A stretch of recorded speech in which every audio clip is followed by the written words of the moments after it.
علی بھائی آج کی نشست کا آخری سوال. جی جی. اکثر اوقات تبلیغی جماعت والے بھائیوں کی جانب سے ایک حدیث شریف بیان کی جاتی ہے کہ نبی کریم صلی اللہ علیہ وآلہ وسلم نے ارشاد فرمایا، اے میرے صحابہ، تم اس دور میں ہو کہ اگر دین کے 10 حصوں میں سے ایک حصہ بھی چھوڑ دو تو تم ہلاک ہو جاؤ گے. لیکن بعد میں ایک زمانہ ایسا بھی آئے گا کہ اس وقت جو کوئی بھی 10 میں سے صرف ایک حصہ دین اسلام پر عمل کرے گا تو وہ نجات پائے گا. کیا یہ حدیث صحیح ہے؟ دیکھیں جی، اس حدیث کی صحت کے اوپر اختلاف ہے، لیکن یہ اپنے تھیم کے اعتبار سے یہ بات بالکل ٹھیک ہے. پرفتن دور کے اندر جب کوئی ڈیٹم لیول کا دین بھی پریکٹس کر لے گا وہ بچ جائے گا.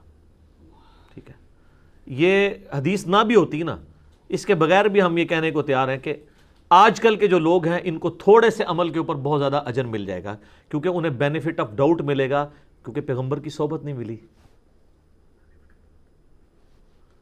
پیغمبر جب دنیا میں موجود ہوتے ہیں پھر یہ تو نہیں آپ کو پتہ لگانا پڑتا کہ رفع دین منسوخ ہوا ہے یا نہیں ہوا. یہاں تو پوری زندگی اس کے اوپر لڑائیاں ہوتی ہیں، لوگ اپنی اولادوں کو آگ کر دیتے ہیں، گھروں سے باہر نکال دیتے ہیں رفع دین کرنے کے اوپر. لاکھ ان کو دکھائیں کہ بخاری مسلم میں لکھا ہے، نہیں ماننے کے لیے تیار ہوتے. لیکن پیغمبر دنیا میں موجود ہو تو کیا یہ والے جھگڑے باقی رہیں گے؟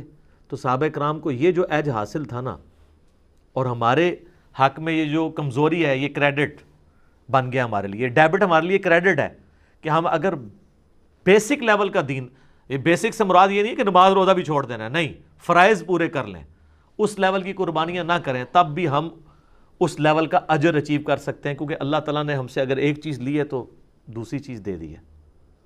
نبی علیہ السلام کی صحبت نہ ملنا یہ کوئی چھوٹا لاس ہے کسی امتی کے لیے، کسی پیغمبر کے ماننے والے کے لیے. بعد میں آپ دیکھنے صحابہ کے درمیان جنگیں ہو گئی ہیں. بخاری مسلم میں حدیث ہے، آپ کو پتہ ہے کہ انصار کے قبیلوں نے اور مہاجرین نے آپس میں ایک چھوٹی سی بات کے اوپر تلواریں نکال لی تھی، اور وہ کس طرح کی قوم تھی آپ کو پتہ ہے، بات بات پہ لڑنے والی. نبی علیہ السلام ممبر پہ چڑھے، آپ نے صرف اناؤنسمنٹ کی کہ جاہلیت کی رسومات، بس اتنی بات کی، سب نے تلواریں واپس کر لی. لیکن جمل صفین نہروان میں تو تلواریں واپس نہیں کی ہیں، ہزاروں مسلمان شہید ہوئے ہیں. اگر حضور زندہ ہوتے تو یہ سب کچھ ہوتا؟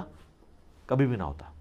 یہ ایک بینیفٹ ہوتا ہے، اور وہ آپ کو بینیفٹ ملتا ہے، وہ آپ سے کوئی نہیں چھین سکتا. سر صحیح مسلم میں حدیث ہے، مجھ سے سب سے زیادہ محبت کرنے والے لوگ وہ ہیں جو میرے بعد آئیں گے، اور وہ خواہش کریں گے کہ ان سے ان کی بیوی، بچے، اولاد اور ساری دولت لے لی جائے، ایک جھلک ہمیں نبی علیہ السلام کی نصیب ہو جائے. صلوات بر محمد وآل محمد، اللہم صلی علی محمد وعلی آل محمد. یہ سر مسلم شریف ہے، تو یہ صحابہ کی فضیلت میں تو نہیں ہے، بعد ہم نہیں کہتے ہمارے لیے، کاش ہم اس لیول کا ایمان حاصل کر لیں، بار بعد والوں کے لیے. پھر سر جو مسند احمد میں حدیث ہے، جو مجھے دیکھے اور مجھ پر ایمان لائے اسے 1 دفعہ بشارت، اور جو مجھے نہ دیکھے اور پھر بھی ایمان لائے 7 دفعہ بشارت. یہ حدیث مسند احمد میں بھی ہے، صحیح ابن حبان میں بھی ہے. بعض لوگ اس صحت کے اوپر اختلاف کرتے ہیں، شیخ زبیر صاحب، لیکن انہوں نے بھی جب مشکات میں یہ حدیث آتی ہے، یہ حدیث آتی مشکات میں آخری چیپٹر ہے اس امت کے ثواب کے بیان میں، وہ چیپٹر بھی ایک بار ذرا پڑھ کے دیکھ لیں. تو شیخ صاحب نے نا اس کے فٹ نوٹ پہ لکھا ہے یہ حدیث ضعیف ہے، لیکن صحیح ابن حبان میں اس کے ساتھ ایک اور حدیث ہے وہ بالکل صحیح ہے کہ جو مجھے دیکھے اور ایمان لائے اس کے لیے توبہ ہے، بشارتیں ہیں، اور جو بغیر دیکھے ایمان لائے اس کے لیے توبہ ہے، پھر توبہ ہے، ڈبل بشارت ہے. چلو ڈبل تو پہنچ گئے نا. اور پھر جو مسند احمد میں حدیث ہے، سنن دارمی کے اندر ہے، مشکات کے بھی اس چیپٹر کے اندر موجود ہے، المستدر للحاکم میں بھی ہے. حضرت ابو عبیدہ ابن جرح اشرم وشرم میں سے ہے نا، وہ بیٹھے ہوئے تھے تو حضور سے کہنے لگے یا رسول اللہ سب سے بہترین ایمان تو ہمارا ہوگا، کیونکہ دیکھیں ہم نے آپ پہ ایمان لائے، جہاد میں آپ کی مدد کی، اتنی قربانیاں آپ کے لیے کی. تو آپ نے فرمایا کہ نہیں، سب سے بہترین ایمان ان لوگوں کا ہے جو میرے بعد آئیں گے، جنہوں نے مجھے دیکھا بھی نہیں ہوگا تب بھی مجھ پہ ایمان لے کر آئیں گے. کیونکہ صحابہ کرام نے حضور کو دیکھ کے جو کچھ اچیو کر لیا تھا نا، ان کا لیول بہت، ان کو کبھی وسوسہ بھی نہیں آتا تھا دین کے بارے میں. صحیح بخاری میں حدیث ہے، عبداللہ ابن مسعود کہتے ہیں ہم کبھی حضور کے ساتھ کھانا کھا رہے ہوتے تھے، ہمارے نوالے سے تسبیح کی آواز آ رہی ہوتی تھی اور ہم سنتے تھے. یہ اب جس نے دیکھ لیا ہے. جابر بن عبداللہ کہتے ہیں صحیح مسلم میں کہ میں ایک سفر میں تھا، حضور کے ساتھ تھا، تو آپ نے رفع حاجت کے لیے جانا تھا. آپ نے فرمایا کہ جابر وہ جو 2 درخت ہیں نا ان کو جا کے کہو کہ نبی علیہ السلام کہہ رہے ہیں آپس میں مل جاؤ، پردہ بناؤ میرے لیے. جناب حضرت جابر کہتے ہیں میں نے درختوں کو کہا تو وہ اپنی جڑوں سمیت چلتے ہوئے یوں جڑ گئے. حضور نے پیچھے رفع حاجت کیا اور اس کے بعد آپ نے پیشاب, کہتے ہیں میں نے پیچھے سے لوٹا پکڑایا, آپ واپس آئے, آپ نے یوں اشارہ کیا واپس. سر یہ منظر جس بندے نے دیکھ لیا, یہ مسلم شریف ہے, یہ کہانی شریف نہیں ہے, اس کے ایمان میں کہیں پہ کوئی متزلزل ہو سکتا ہے وہ کبھی؟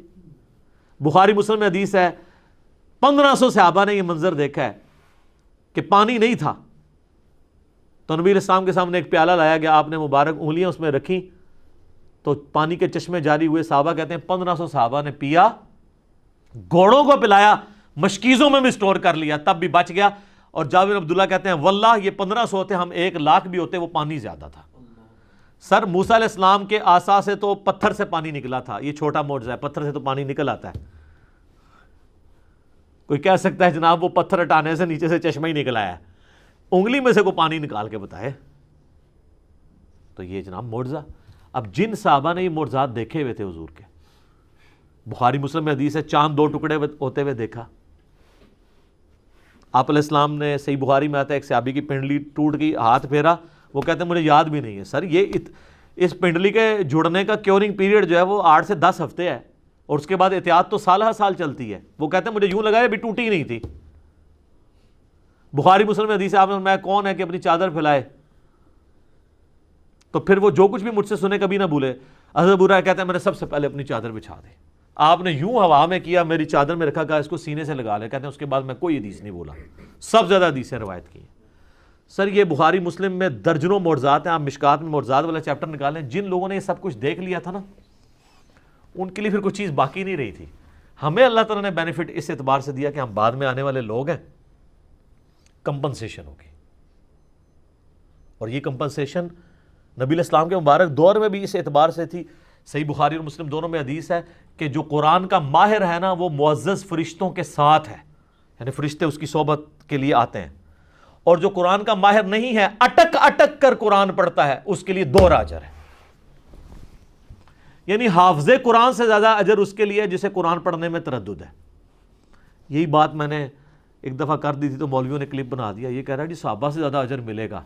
میں نے کہہ دیا تھا کہ آپ کتنے خوش نصیب ہیں کہ آپ کے پاس مصحف ہے, صحابہ کے پاس تو مصحف نہیں ہوا کرتے تھے. حضرت عثمان نے بھی چند ایک نسخے, کیونکہ وہ زبانی یاد کرتے تھے. میں نے کہا آپ دیکھیں قرآن جب دیکھ کے پڑھتے ہیں تو آپ قرآن چھونے کا ثواب, قرآن کو دیکھنے کا ثواب اور پڑھنے کا ثواب, 3 ثواب ایڈ ہوتے ہیں, جبکہ جو زبانی پڑھتے ہیں وہ ایک حصہ ہے.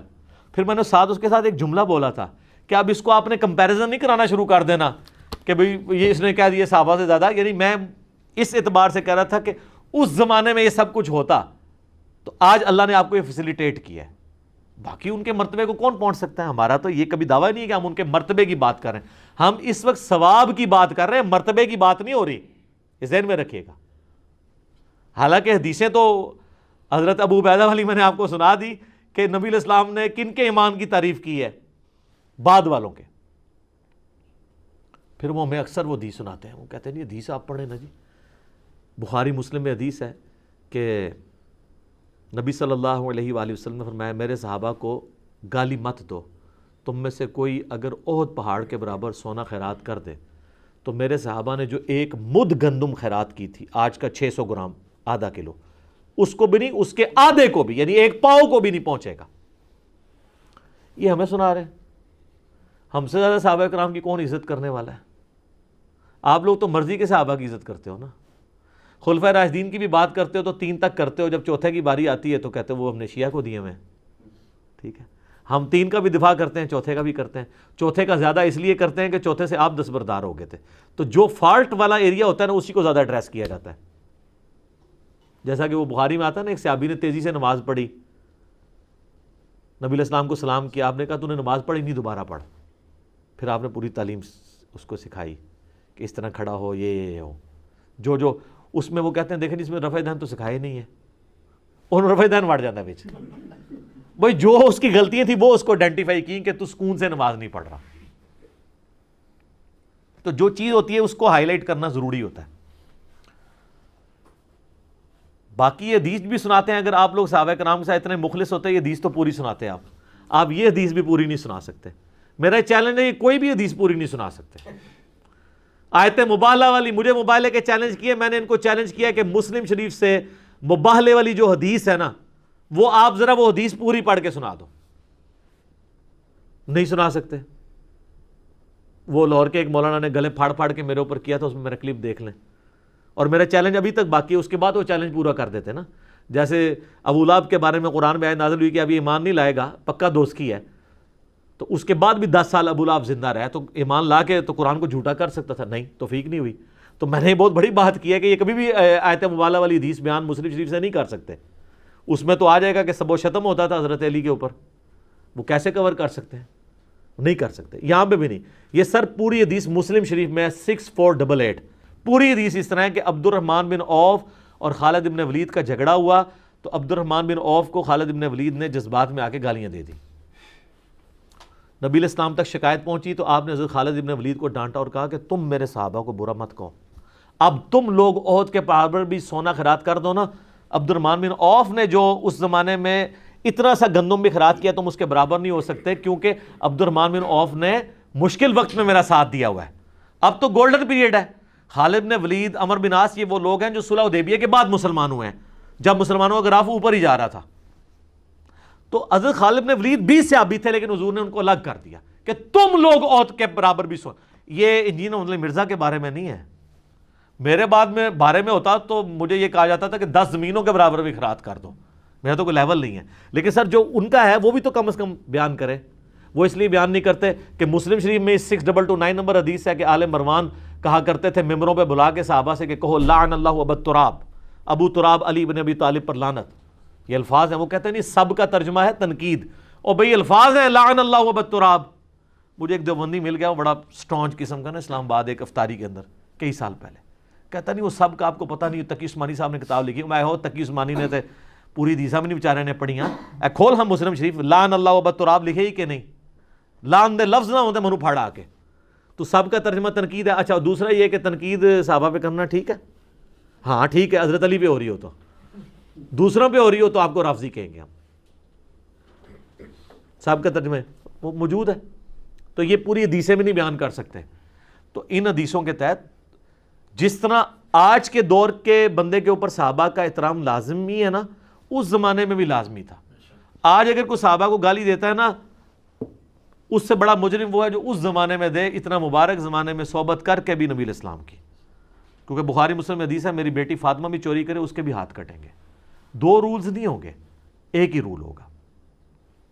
تو وہ لوگ کلپ بنانا شروع کر دیتے ہیں، چھوٹی چھوٹی باتیں نقل کر کے، جو وہ اس کو صحابہ سے بغض ہے، اس نے کہہ دیا کہ صحابہ سے زیادہ اجر ملے گا. تو یہ جو میں حدیثیں اتنی ساری پیش کی ہیں، یہ تو نبی الاسلام خود فرما رہے ہیں کہ اے ابو عبیدہ، تم سے بہتر ایمان ان لوگوں کا ہوگا جو بعد میں آئیں گے. تو کیا نبی الاسلام کے دل میں بغض تھا؟ ان لوگوں نے حدیثیں نہیں پڑھی ہوئی ہیں. ہر ایک چیز کو اس کے کانٹیکسٹ میں دیکھنا چاہیے. تو باقی تبلیغی جماعت والے جو یہ بات کرتے ہیں نا، اس حدیث کی سے درست نہ بھی ہو تب بھی یہ اپنی تھیم میں درست ہے کہ بعد والے لوگ تھوڑی سی محنت کر کے زیادہ اجر و ثواب کما سکتے ہیں. بعد والے لوگ تھوڑی سی محنت کر کے جو ہے وہ قیامت والے دن آسانی سے کامیابی حاصل کر سکتے ہیں. لیکن واللہ اس میں مرتبے کی بات کبھی نہیں ہو رہی. مرتبے تو ہم اس زمانے میں نہیں ڈیفائن کر سکتے. بخاری مسلم میں حدیث ہے میری امت میں 70,000 لوگ بغیر حساب و کتاب کے جنت میں جائیں گے. حضرت اکاشا کھڑے ہوئے، یا رسول اللہ دعا کرے میں ان میں ہوں. آپ فرمایا تم میں ہو. ایک اور صحابی کھڑا، آپ فرمایا اکاشا بازی لے گیا. حضور کے زمانے میں بھی بغیر حساب و کتاب والے لوگ سارے نہیں تھے. تو چاہیے ہے کہ آپ آج کی بات کریں، وہ اللہ کو پتہ ہے. باقی جو ان کی رسپیکٹ، وہ سارا معاملہ اپنی جگہ ہے، اس سے کسی کو انکار نہیں ہے. وہ ہمیں کسی سے سرٹیفکیٹ لینے کی ضرورت نہیں ہے. اللہ کا شکر ہے یہ وہ پلیٹ فارم ہے جہاں سے قرآن، حدیث، صحابہ کے اقوال بیان ہوتے ہیں. الحمدللہ. باقی سب لوگ تو کہانیاں کرا رہے ہیں. میں پہلا بندہ ہوں جس نے آ کے یہ آواز بلند کی ہے کہ صحابہ کے اعمال اور ان کے اقوال قرآن و حدیث کی طرح حجت ہے. ورنہ کتاب و سنت کا نام لینے والے لوگ یہ بات نہیں کرتے تھے. حنفی کرتے تھے، وہ کرتے اس لیے کہ وہ عمل نہیں کرنا ہوتا، انہوں نے صرف کہنا ہی ہوتا ہے. تو وہ آپ جتنا مرضی دعویٰ کرتا رہے صحابہ حجت، صحابہ حجت. وہ صحابہ حجت یہ کہہ رہے ہوتے ہیں کہ وہ اینٹی شیعہ بات کر رہے ہوتے ہیں. صحابہ کو حجت نہیں انہوں نے ماننا ہوتا. یہاں پہ اہل حدیث کہتے تھے ہمارے لیے صحابہ بھی حجت نہیں ہے. ہم تو نبی علیہ السلام کا فتویٰ دیکھیں گے، کبھی داڑھی کا مسئلہ اٹھاتے تھے، کبھی کچھ. میں پہلا بندہ ہوں جس نے آگے آواز بلند کیا کہ صحابہ کا سورس آف نالج نبی علیہ السلام ہے، صحابہ کی بات حجت ہوگی. عبداللہ بن عمر اگر مٹھی کے بعد داڑھی کاٹتے ہیں تو داڑھی کا فارم یہ ہوگا. میں نہیں کاٹتا ہوں لیکن اس فارم کو ہم لیتے ہیں. 3 ہی صحابہ ہیں جنہوں نے داڑھی والی حدیث روایت کی ہے، داڑھیاں بڑھاؤ مجھے پس کرو. حضرت عبداللہ ابن عمر، ابو ہریرہ اور ابن عباس رضی اللہ عنہم اجمعین، اور تینوں مٹھی کے بعد داڑھی کاٹتے تھے. اسی تو شیخ البانی کہتے ہیں مٹھی کے بعد داڑھی کاٹنا واجب ہے. وہ کہتے ہیں صحابہ بتا رہے ہیں کہ داڑھی کتنی ہونی چاہیے. وہ اپنا کوئی شاگرد کوئی دیکھتے تھے لمبی داڑھی والا، کہتے دونوں کہتے ہیں پکڑو انہوں باواں تو. بالکل ان کے شاگرد خود بتا رہے ہیں، ان کی بایوگرافی میں لکھا ہے، اور کٹوا دیتے تھے داڑھی لمبی. اور ان کی اپنی داڑھی تو میرے سے بھی چھوٹی ہے، آپ جا کے شیخ البانی کی تصویر لکھیں تو آپ کو پتہ چل جائے گی. تو صحابہ حجت ہیں، یہ ہم نے ہی تو پہلی بار آگے بات کی ہے. یہ ہم نے آگے کہا علیکم بسنتی و سنت الخلفاء الراشدین کے تحت جو لوگ حضرت عثمان کے خلاف کھڑے ہوئے ہیں اور آپ ان کو بانچے کھول کھول کے باغی کہتے ہیں اور کہتے ہیں وہ جی بلوائی تھے حضرت عثمان خلیفہ راشد کے خلاف کھڑے ہوئے، تو اس کے بعد جو خلیفہ راشد ہیں حضرت علی، ان کے خلاف جو کھڑے ہوئے ہیں وہ کیا ہے؟ وہی فارمولہ لگائے نا، پوری حدیث علیکم بسنتی و سنت الخلفاء الراشدین المہدیین، وہ پوری لگائے نا. ٹھیک ہے، تو اللہ کا شکر ہے اس پلیٹ فارم سے صحابہ کی حجیت، اہل بیت کی حجیت، ان کی تعلیمات کی حجیت ہم ہی اس کو لے کے چل رہے ہیں اللہ کے فضل سے. تو ہماری باتوں کو میں آخر میں ریکویسٹ کروں گا، میرا کوئی بھی کلپ ملتا ہے نا، بیچ میں سے جملے نہ دیکھا کریں، پوری دیکھا کریں کس کانٹیکسٹ میں بات ہو رہی ہے، پھر آپ کو اس کی انٹینسٹی سمجھ آئے گی یہ بات کیا ہوگی. اب قرآن سے آپ ایک آیت اٹھا لیں، اے نبی تم سے پوچھتے ہیں قیامت کب آئے گی، آگے الفاظ ہیں کہ جس دن تمہیں آگ پہ تلا جائے گا. اب ہمارے مہذب زمانے میں اس دور کے اندر اس قسم کا جواب مہذب جواب نہیں مانا جاتا، لیکن سر اس کے پیچھے 13 سالہ مکی قرآن ہے جس میں جب یہی سوال ہوتا ہے کہ قیامت کب آئے گی تو بتایا جاتا ہے کہ دیکھو تم قیامت کے لیے تیاری کرو. جو لوگ قیامت پہ ایمان لاتے ہیں وہ تو ڈرتے ہیں، اور تم لوگ یہی پوچھ رہے ہو، تاریخیں پوچھ رہے ہو، اس کی بجائے تیاری کرو. 13 سال تک ایک استاد یہ پڑھاتا رہے اور پھر اینڈ پہ وہ شرارت کے طور پہ سوال کرے، پھر یہی کہا جائے گا جس دن تمہیں تلا جائے گا. لیکن آپ تلنے والی آیت ہی پہلے نکال کے لوگوں کو پیش کریں تو لوگ قرآن سے بھی متنفر ہوں گے. تو میرا بھی آپ کلپ میں سے کوئی ایسا ٹکڑا کاٹیں گے جو میں نے ایک خاص مزاج میں ایک پوری گفتگو میں بات کی ہوئی ہے، اور پھر کہیں گے جی علی کیا بات کر رہا ہے. اس طرح کے تو آپ قرآن کے ساتھ بھی حدیث کے ساتھ بھی کریں تو آپ وہ کتنے لوگ متنفر ہوں گے. اس طرح نہیں ہوتا، وہ پوری ایک کانٹیکسٹ میں بات ہوتی ہے، اس میں کوئی ایک جملہ آتا ہے اور وہ جملہ اس کے اندر بالکل فٹ ان بیٹھا ہوتا ہے. بات سٹارٹ ہوئی ہوتی ہے، اینڈ ہوئی ہوتی ہے، پک اینڈ چوز کریں گے. ٹھیک ہے، یہ میں وہ بتا رہا ہوں جو پک اینڈ چوز کانٹیکسٹ کے ساتھ ہو رہا ہے وہ بھی ڈینجرس ہے. آؤٹ آف کانٹیکسٹ تو ہی ڈینجرس ہے نا. قرآن میں ہے کہ حضرت عیسیٰ ہی اللہ ہیں، لیکن اس کے شروع میں لکھا ہے لقد کفر الذین قالوا ان اللہ هو المسیح ابن مریم.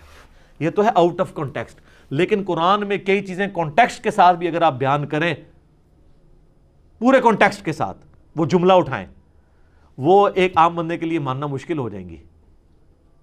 نماز کے قریب مت جاؤ جب تم نشے کی حالت میں ہو. اس سے لوگ یہی وزن نکالیں گے نا کہ بھی عام حالت میں آپ نشہ کر سکتے ہیں، نماز کی حالت میں نہیں. لیکن اس کے آگے پیچھے کوئی کانٹیکسٹ تو ہے نہیں ہے. کانٹیکسٹ جا کے سورہ مائدہ کے اندر ہے، یہ آیت نساء کے اندر ہے، جس میں پتا چلا ہے کہ یہ اس زمانے میں ہے جب شراب حرام نہیں تھی، آج کی ڈیٹ میں حرام ہے. تو اس طریقے سے ہم بھی کسی مزاج میں کسی ایک ٹاپک کو ڈریس کر رہے ہوتے ہیں، آواز کا اتار چڑھاؤ ہوتا ہے. جس طرح آپ کو پتہ ہے یہ FIR جس کیس پہ کاٹی گئی تھی وہ تو بات ہی کچھ اور ہو رہی تھی. ٹھیک ہے، جن لوگوں کے بارے میں ہو رہی تھی انہوں نے بھی مزاح میں اسے لیا، انہوں نے کوئی مقدمہ نہیں بارے اوپر کروایا اور ان لوگوں نے پکڑ کے کروا دیا. باقی اللہ کے فضل سے جی ہائی کورٹ نے ہماری وہ پہلی پیشی کے اوپر ہمارے خلاف جو FIR تھی نا کاٹی ہوئی، سیشن کورٹ نے تو یہاں پہ ہی ضمانت دے دی تھی، ہائی کورٹ نے بھی وہ فارغ کر دی ہے. اب وہ کیس مکمل طور پہ ختم ہو چکا ہے. اب ہمارا جوڈیشری کا جو رائٹ ہے وہ شروع ہوتا ہے. باقی انشاءاللہ میں اس کے اوپر ڈیٹیل سے امید ہے اگلی مجلس میں بات کروں گا. جو ہائی کورٹ کا ڈیسیژن آیا ہے ریسنٹلی 5 جون 2020 کو، اللہ کے فضل سے پہلی پیشی کے اوپر ہی انہوں نے کہا یہ تو میلافائڈ انٹینشن کے ساتھ کاٹی گئی ہے، اس طریقے سے کسی اوپر FIR نہیں کاٹی جا سکتی. یہ میں اشارتاً بات اس لیے کر رہا ہوں کہ کوئی اپنے علاقے میں بیٹھا ہوا اگر کوئی اس طرح کی کوئی حرکت سوچ رہا ہے یا ہمارے چاہنے والوں میں سے کسی کو غصہ ہے تو اس کا غصہ ٹھنڈا ہو جائے، اور جو دوسرے ہیں تو وہ اپنی اس حرکت سے باز آ جائیں. اب یہ ہمارے پاس ہائی کورٹ کا ایک ڈیسیژن آ گیا، اب جہاں کہیں بھی کوئی اس طرح کی کوئی کرنے کی کوشش کرے گا تو ہم اس کو کاپی وہاں پہ بھجوائیں گے، معاملات ڈائلیوٹ ہو جائیں گے. اور آپ دیکھیں یہ لوگ آپس میں ایک دوسرے پہ FIR نہیں کٹواتے، ایک دوسرے کو کافر بھی کہتے ہیں، ایک دوسرے کے پیچھے نمازیں بھی نہیں پڑھتے. آج تک آپ نے سنا ہے کبھی ایک فرقے والے دوسرے کے اوپر بڑے عالم کے اوپر کٹوائی ہو؟ اس لیے کہ ان کو خطرہ نہیں تھا. میکڈونلڈ کی وجہ سے KFC کو خطرہ نہیں تھا، اس کا آئٹم زیادہ بک رہے تھے، اس کے زیادہ بک رہے تھے. یہ بیچ میں جو البیک آ گیا ہے آج کے دور میں، ان کی وجہ سے ان کی ساروں کی نا چھٹی ہو گئی ہے، اس لیے انہوں نے یہ کام شروع کیا ہے. باقی یہ زانیں شروع ہونے لگی ہیں، اس لیے ہم اسی کو کنکلوڈ کرتے ہیں اسی کے اوپر. اللہ تعالیٰ سے دعا ہے، اللہ تعالیٰ سے دعا ہے کہ جو حق بات میں نے کہی اللہ تعالیٰ ہمارے دلوں میں راسخ فرمائے.